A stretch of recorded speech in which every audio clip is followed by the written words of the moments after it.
There is a particular silence that arrives when everything you are counting on disappears. Not the comfortable silence of a quiet evening. The silence of a phone that no longer rings. The silence of a room where people used to gather. The silence that follows the moment you finally understand that no one is on their way. That moment is not tragedy. That moment is graduation.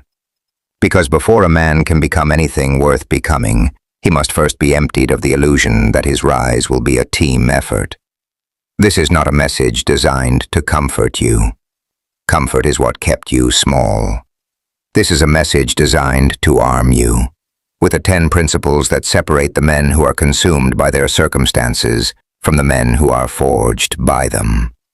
Machiavelli did not write philosophy for scholars sitting safely in libraries. He wrote observations for men standing inside difficult realities, trying to understand why the world operated the way it did, rather than the way they were told it should. And what he saw, stated plainly, is this: the world is not a moral system. It is a mechanical one. And once you understand the mechanics, you stop being a victim of them. The first principle is the one that costs the most to accept. No one is coming. There will come a period in your life when the crowd disappears, when the people who were enthusiastic about your potential become quiet about your struggle, when the ones who celebrated your beginning become absent during your middle. This is not betrayal. This is calibration. People extend energy toward what benefits them or excites them. Struggle is neither. It is uncomfortable to witness, it implies obligation, and it disrupts the comfortable narrative that everything works out. So they drift, not with malice, with self-interest. And self-interest is the most honest thing about human beings. Machiavelli observed that loyalty is not an internal virtue most people possess. It is a structural response to incentive. When standing beside you costs nothing and returns something, people stand beside you. When standing beside you costs something and returns nothing, they find reasons to be elsewhere. Understanding this is not bitterness. It is literacy. The man who reads this reality clearly stops wasting energy, petitioning for support that will not come, and begins building the architecture of self-sufficiency that does not require it.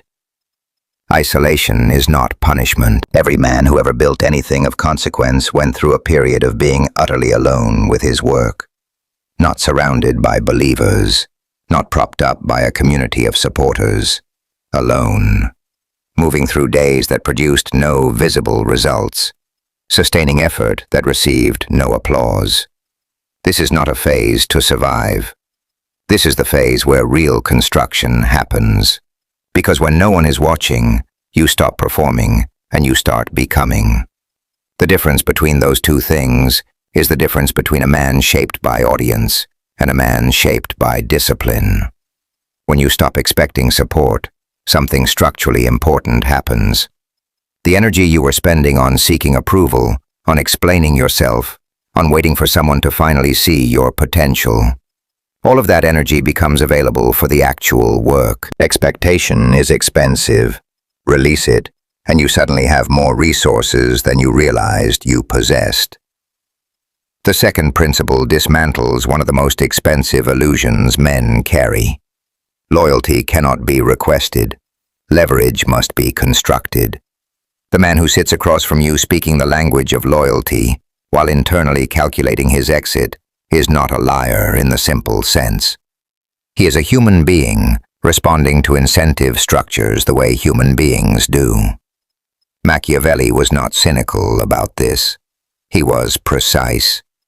He understood that asking for loyalty is a signal of weakness, because it reveals you believe loyalty is something other people owe you, rather than something you must make structurally rational for them to offer. Leverage is not manipulation. Leverage is value. It is the condition in which your presence improves someone's position, and your absence degrades it. When you create that condition, through skills that are genuinely rare, through access that cannot be easily replaced, through capability that makes others more effective. Something changes in the dynamic. People stop associating with you out of sentiment and start associating with you out of structural necessity. That second type of relationship is infinitely more durable than the first. Sentiment shifts with mood. Structure responds to reality. Build structural value, and you build relationships that survive pressure. Stop explaining your worth and start demonstrating it in forms that cannot be argued with. Stop chasing emotional bonds and build ones grounded in mutual utility. This is not coldness. This is accuracy. The most enduring relationships in any domain, professional, personal, political, are those in which both parties are genuinely better for the association. Engineering that condition is not manipulation. It is construction. The man who needs to announce his value has not yet created enough of it. The man whose value is self-evident moves through rooms differently. He does not petition for a seat. The seat is offered. This does not happen through performance. It happens through the quiet accumulation of genuine capability deployed consistently over time. While others argue their worth, you build it. While they seek understanding, you build results. While they chase alliance, you build assets. The alliances follow the assets. They always do. The third principle concerns the most frequently exploited vulnerability men carry into every interaction. Emotional visibility is not honesty. It is exposure. If a person can reliably predict your emotional state, they can reliably manage your behavior. This is not theoretical. Every person who has ever successfully manipulated someone did so by first learning their emotional patterns. What provokes them, what soothes them, what they are afraid of, what they desperately want. Once that map is drawn, navigation is simple. The provocation is deployed at the right moment. The soothing is withheld at the strategic moment. The fear is activated when compliance is needed. All of it invisible to the target, precisely because the target telegraphed everything necessary. Machiavelli understood that unpredictability is a form of protection. When people cannot construct a reliable model of how you will respond, they cannot leverage your responses against you. They must approach you carefully. Carefully is how you want to be approached. The man whose emotional reactions are immediately visible and consistently predictable is the man whose emotional reactions will be used as handles by whoever is skilled enough to grip them. Emotional discipline is not the suppression of feeling. It is the decision about when feeling becomes visible and to whom. You feel everything. You reveal selectively. Not because you are performing detachment, but because you understand that the internal experience of an emotion and the public display of that emotion are two entirely separate decisions. One is involuntary. The other is a choice, and making that choice deliberately rather than reflexively is the definition of self-command. When you are insulted and remain still, you do not merely maintain composure. You shift the power structure of the interaction. The person who issued the insult expected a reaction. The reaction was the goal, to destabilize you, to make you smaller, to establish their ability to move your emotional state. When the reaction does not arrive, the goal is not achieved. And more importantly, something is communicated without words, that this person cannot be moved by that means. The recalibration that follows in the other person's mind is not nothing. It is the beginning of a different kind of respect. The fourth principle is the one most men spend enormous energy fighting against. Misunderstanding is camouflage. Stop trying to correct it. The need to be understood is one of the most expensive needs a man can carry. It consumes time, energy, and attention that belong to the work. It requires you to continuously justify your choices to people who have no stake in your outcomes. It makes your peace conditional on the accuracy of other people's perceptions. and it hands control of your internal state to audiences who did not earn that influence and will not exercise it wisely.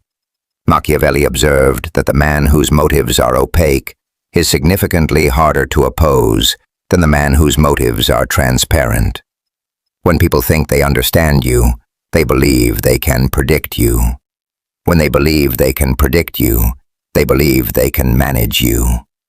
Correction, they believe they can counter you.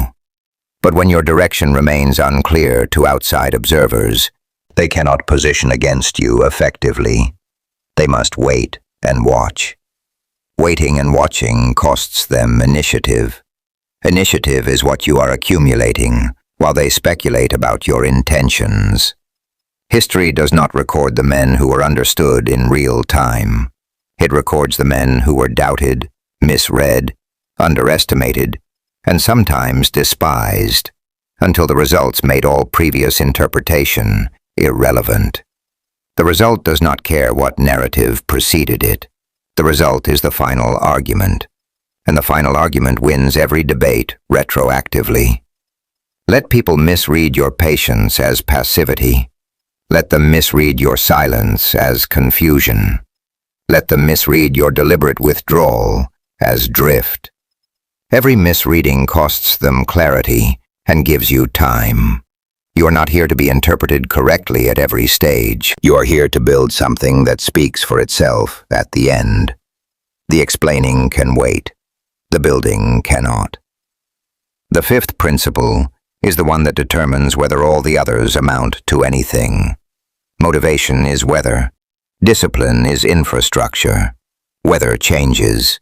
Infrastructure does not. A man whose movement depends on motivation will be stopped by every emotional weather system that passes through. The days when nothing feels worth it. The weeks when progress is invisible. The months when the gap between where he is and where he intended to be seems to widen rather than close. These conditions are not exceptional. They are standard. They arrive for every man who has ever attempted anything of consequence. The question is not whether they will arrive. The question is what the man does when they do. Machiavelli would say that character is not revealed in enthusiasm. Enthusiasm is easy and common. Character is revealed in the consistency of action when enthusiasm is completely absent. The man who moves only when he feels like moving is governed by his feelings. The man who moves whether or not he feels like it has placed himself in command of his behavior. That is a different category of person entirely. Different in how he is treated by the world. Different in what he ultimately produces. Different in who he becomes through the act of consistent self-governance. Build systems that operate independent of your emotional state. Structure your days so that the default action is the correct action, so that doing what you should do requires less energy than avoiding it. The disciplined man is not the man who never feels resistance. He is the man who has made the decision about how he will respond to resistance before the resistance arrives. The decision is made in the calm. It is honored in the storm. And every time it is honored in the storm, the capacity to honor it again grows stronger. The sixth principle transforms one of the most universally avoided experiences into one of the most valuable. Pain is data, collected accordingly. Every emotional wound contains specific information. The betrayal reveals where trust was extended beyond what the evidence justified. The rejection reveals where approval was sought from a source not worth appealing to. The failure reveals where preparation was insufficient, or where the approach was structurally flawed. The loneliness reveals that identity is being reconstructed, and the old social architecture no longer fits the emerging one. Men who run from pain, who medicate it, distract themselves from it, perform recovery before the actual processing has occurred, waste the most expensive lessons they will ever receive. Because pain, unlike praise, does not flatter. It does not adjust its message to protect your ego. It delivers the diagnosis regardless of how uncomfortable the diagnosis is. And the diagnosis taken seriously rather than avoided, is the beginning of a genuine upgrade. The Stoics understood this with precision. Suffering is not the enemy of growth. Suffering without reflection is the enemy of growth. The same experience metabolized consciously becomes wisdom. Avoided consciously becomes repetition. The man who loses a significant relationship and asks what access he granted, what signals he ignored, what dependency he built into the structure. That man will not reproduce the same mistake. The man who simply grieves and then moves on unchanged will reconstruct the same dynamic with a different cast. Study your pain. Not obsessively, not self-destructively, but analytically. What did this experience reveal about where you were structurally weak? What adjustment does it recommend? What assumption did it disprove? These questions are uncomfortable to sit with. They are also the most productive questions you can ask in the aftermath of any difficult experience. Pain that is analyzed does not repeat. Pain that is avoided recycles indefinitely. The seventh principle addresses the specific way attachment destroys effectiveness. Detach from outcome. Become the process. The man who needs a specific result in order to maintain his emotional stability has made that result the governor of his state. He has handed control of how he feels, and therefore how he thinks and moves, to something he does not control. And in doing so, he has made himself manageable by anyone who controls access to that result. Machiavelli identified emotional dependency as a structural vulnerability in any leader. Because need makes behavior predictable. Predictable behavior can be exploited by anyone patient enough to observe the pattern. The man who needs recognition will do things that compromise his position in order to obtain it. The man who needs approval will modify his stated position to attract it. The man who needs a particular outcome will make poor decisions in pursuit of it, because the decision-making is being made by desperation rather than strategy. Detachment from outcome is not indifference to outcome. You still have standards. You still have direction. You still intend to produce specific results. But your emotional state is not contingent on whether those results arrive on the timeline you preferred. Your identity is located in the process, in the execution, in the discipline, in the consistency, not in the reward the process produces. This distinction is everything, because process is something you control. Outcome involves variables you do not. When success arrives for the man who is detached from it, he remains grounded. When setback arrives, he adjusts without drama. Neither condition destabilizes him, because neither condition defines him. This is the man who makes the best decisions under pressure, because the pressure has no emotional leverage. He is not afraid of losing what he does not yet have. He is simply executing the next correct action, and the next, and the next. The eighth principle addresses what every external battle is actually a symptom of. The mind unguarded becomes a conquered territory. Every thought you allow to live in your mind without examination becomes part of the architecture of your behavior. The doubts you entertain become hesitations. The fears you rehearse become avoidances. The comparisons you indulge become resentments.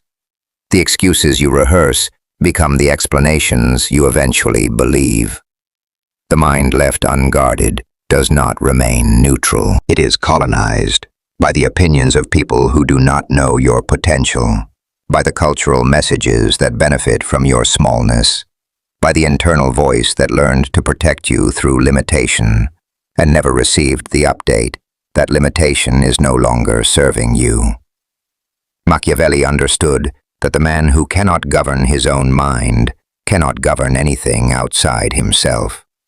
Internal disorder is always visible externally, even when the person experiencing it believes they have successfully concealed it. The decisions it produces are compromised. The energy it consumes is enormous. The credibility it erodes is irreplaceable. Mental sovereignty is not a luxury. It is the precondition for every other kind of sovereignty. Become ruthless about what you allow to occupy your attention. Not every thought deserves to be followed. Not every fear deserves to be rehearsed. Not every doubt deserves to be argued with, because arguing with a thought gives it weight it may not have earned. The most effective response to a weakening thought is often not rebuttal, but redirection. Move the attention to the work. The thought loses its grip in direct proportion to how little you feed it.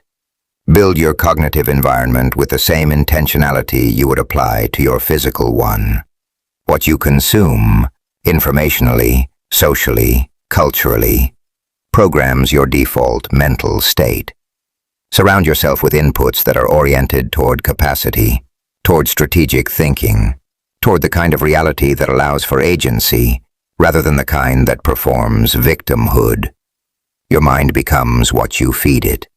Feed it accordingly. The ninth principle contains the most counterintuitive truth about power. The man who needs nothing commands everything. Need is visible. It radiates from posture, from tone, from the urgency behind requests, from the way a man responds to rejection. And it is responded to predictably, with diminished respect, with increased leverage in the hands of anyone who can satisfy or withhold what is needed, with a subtle contempt that capability tends to feel toward dependency. Machiavelli observed this across every domain of power. The ruler who needed the approval of his court was ruled by the court. The general who needed victory for his sense of self was vulnerable to being provoked into battles on unfavorable terms. The diplomat who needed the agreement was negotiating from the weakest possible position. Need inverts every power relationship it enters. It makes the needing party smaller than their position. The man who has cultivated genuine internal sufficiency, who can be alone without it becoming loneliness, who can be uncelebrated without it becoming bitterness, who can be rejected without it becoming collapse, moves through every interaction from a fundamentally different position. He is not trying to get something from the interaction. He is simply present in it. And presence without agenda is magnetic in a way that hunger never is. People pursue the calm over the desperate. They respect the self-contained over the requiring. They trust the grounded over the emotionally volatile. This is not the absence of desire. It is the management of dependency. You can want things deeply while not requiring them for your stability. The wanting is fine. The requiring is the vulnerability. Strip the requiring out while keeping the direction, and you have produced something that resembles genuine power at the level of character. The 10th principle is where everything converges. Untouchable is not invincible. It is unmovable. There comes a point in the development of any man who has genuinely applied these principles where something shifts. It arrives quietly. He stops explaining himself, and the silence feels natural rather than tense. He stops reacting to provocations, and the stillness feels grounded rather than suppressed. He stops seeking clarity from others about who he is, and the self-knowledge feels earned rather than borrowed. He is no longer trying to become something. He has simply become it. This is what Machiavelli recognized as the highest form of power. Not the power that comes from position, from wealth, from force, or from charisma, but the power that comes from complete self-command. Because position can be removed, wealth can be lost, force can be overpowered, charisma can fail to land. But the man who is genuinely the governor of his own mind, emotions, decisions, and direction cannot be controlled by removing external things. There is no external lever that produces reliable results. He has removed the levers. Untouchable means that your values do not shift under social pressure. Your direction does not change because someone criticized it. Your discipline does not collapse because the environment stopped supporting it. Your identity does not require external confirmation to remain stable. You have located yourself inside yourself, rather than in the perceptions of others, the outcomes of your efforts, or the consistency of external conditions. This is the return on everything this video described. The isolation, endured. The leverage, built. The emotion, disciplined. The misunderstanding, released. The discipline, maintained. The pain, analyzed. The outcome, released. The mind, governed. The need, removed. Each of these was not a sacrifice. Each was an investment. And the return is a version of yourself that the world cannot reliably destabilize, manipulate, diminish, or stop. You are not meant to be comfortable. You are meant to be capable. You are not meant to be liked by everyone. You are meant to be respected by those who matter, and irrelevant to those who do not. You are not meant to be saved. You are meant to build the internal architecture that makes saving unnecessary. The men who rise without support do not rise despite the absence of support. They rise because of it. Because the absence of support removed every option except self-reliance. And self-reliance, compounded over years of difficult private consistency, produces something that crowds and comfort and easy circumstances never could. It produces a man who is genuinely, structurally, functionally untouchable. Not because nothing can touch him, but because nothing can move him from what he has decided to become. If this sharpens something in you, not inspired you, not comforted you, but sharpened you, then act on that sharpness today, not tomorrow, today. Identify the one principle in this video that your current life most needs. Apply it this week, not perfectly, consistently.